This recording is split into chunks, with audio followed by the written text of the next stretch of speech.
What are your thoughts on Rome? Is he bringing a bad look for esports to normies? Okay, for those of you that don't know, there is a member of the newest season of Survivor named Rome, and he is an esports caster for Rocket League. I actually didn't know he did Rocket League. And going into it, when I found out that he was an esports guy, I was like, dude, Rome's my go. I want him to win all of Survivor. 3 episodes in, 2 episodes in, 3 episodes in,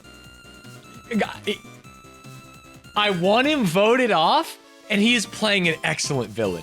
It's like miserable. Maybe he's doing too good a job. I just want him off. I just want off this wild fucking ride. But he's representing the gamers. He is...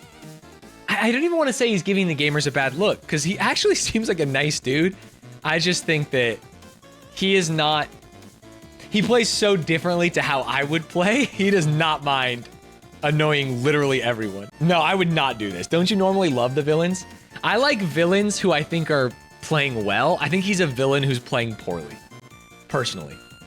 That's what I think. We just saw episode 1 and the Andy ride was insane. Andy's a wild card, man. Is he bringing the classic gamer toxicity? He just has a really, really big ego, and he's not afraid to share it. He was like, yeah, I'm doing esports, but I definitely could have been a professional athlete or a professional rapper or professional fisherman. I'm out here to do everything the best of everyone. And then they had a puzzle challenge, and he just sat there and like fucked the puzzle. I thought he was throwing on purpose. Maybe he was. Just need our first piece. Nope, not it, Rome. Not it, Rome. Why can I not get a piece to fit? That is not the piece, Rome. That's not it, Rome. It meant nothing. A puzzle that ended the same way it started. As if it never happened. Maybe he just got a bad edit. Maybe he just got a bad edit, but the edit makes me think that he would be insufferable to be around. What's the point of being the villain at all if it comes to a vote in the end? In modern Survivor, people don't care if you're a hero or villain. It's always about the resume, which could or could not be good for the TV show. But if you're a villain, it's like, I'm going to be abrasive and do these things, but you get your way the entire time, people will vote for you. They'll be like, damn, the guy just actually played the best game. It's not like you have to be likable like in the early seasons. Yeah, people respect players who play the game. It's not a bad edit. People post interviews said he's getting what he gave. Got it. Fair enough.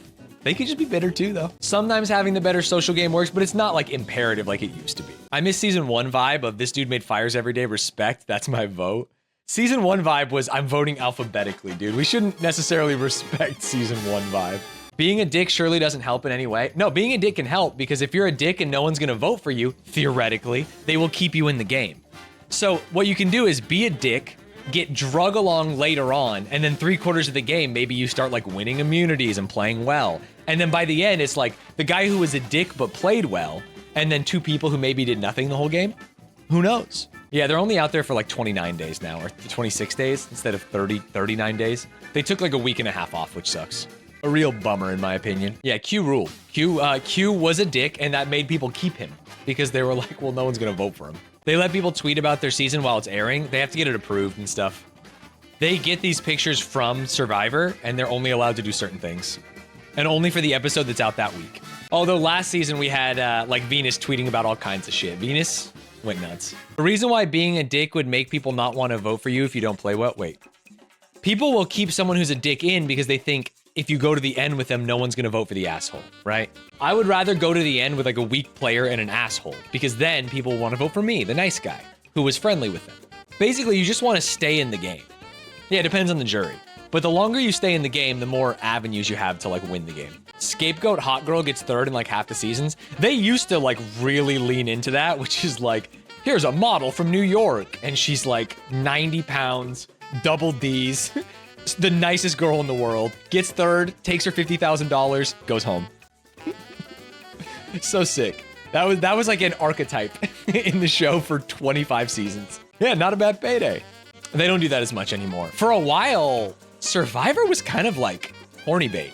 It was like, we're gonna get a bunch of hot dudes with 6-packs and big fucking pecs, and we're gonna get a lot of hot women. And then we're gonna get like one old guy, one racist guy, one annoying girl, and just like do that.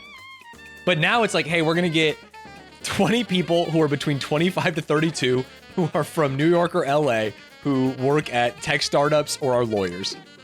No one that confesses their love to a random on the show anymore. Who's the guy that, oh my God, he had like a skull bandana What's her name? She played on multiple seasons. He confessed his love for her on like episode 2. God, she played multiple seasons. Was it Candace? Candace and Billy. You guys got to see this. You got to see this. Candace and Billy's Survivor. This is like episode 2, and they're on different tribes.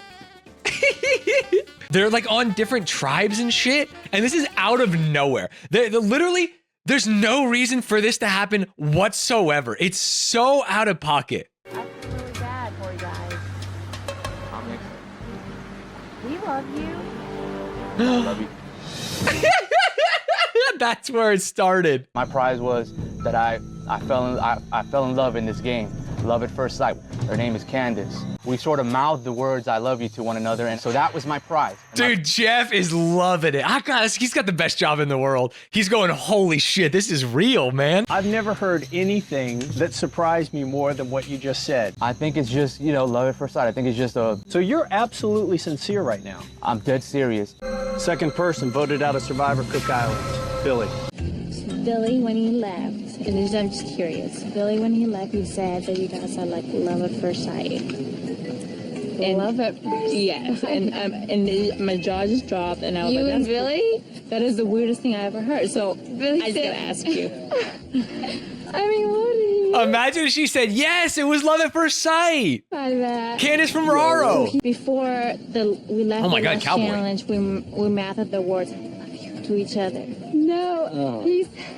Do you guys say something? Like say good luck? At the challenge, whatever. Dude, this was the Race War He season. looked I actually forgot that that's the same season. For those of you that don't know, Survivor had a Race War season. They had a white tribe, a black tribe, an Asian tribe, and a Hispanic tribe. And here's the crazy thing. Besides one slight moment, it's the least racist season of all of Survivor. Crazy. Could you imagine? They did a race war and it was not racist. What? It might be the best season. It's my favorite winner of any season. Like, I'm sorry, that really sucks, whatever. I was like, we love you, like our team, you know? Damn it. Oh, no. No racism? Then what's the point? Thank you, Do the Moses. If Penner doesn't flip, then the white tribe just runs the post-merge. It's possible. It is possible. Have you followed the Pokémon leaks at all? Some wild stuff in there. I read this thing about slack off and a woman and having a baby and getting killed. It was fucking weird, dude. And I've heard that Typhlosion is a pedophile. I don't know. It's freaking me out, dude. Typhlosion is not a pedo. It's 100% just one of the folklore stories, like people having sex with fox spirits and shit. I mean, what about the woman getting pregnant by a fucking slack off and having a slack off baby? And then her friends killing it. Hello? They're not as explicit or sexual as people acting like they are. The one I read felt like it. There's one about a man fucking an octillery every day. That's crazy. All I saw is apparently humans and Pokemon canonically used to mate. Yeah. I mean, to be fair, they didn't commit to that lore. You know? They didn't actually say this is the truth of it.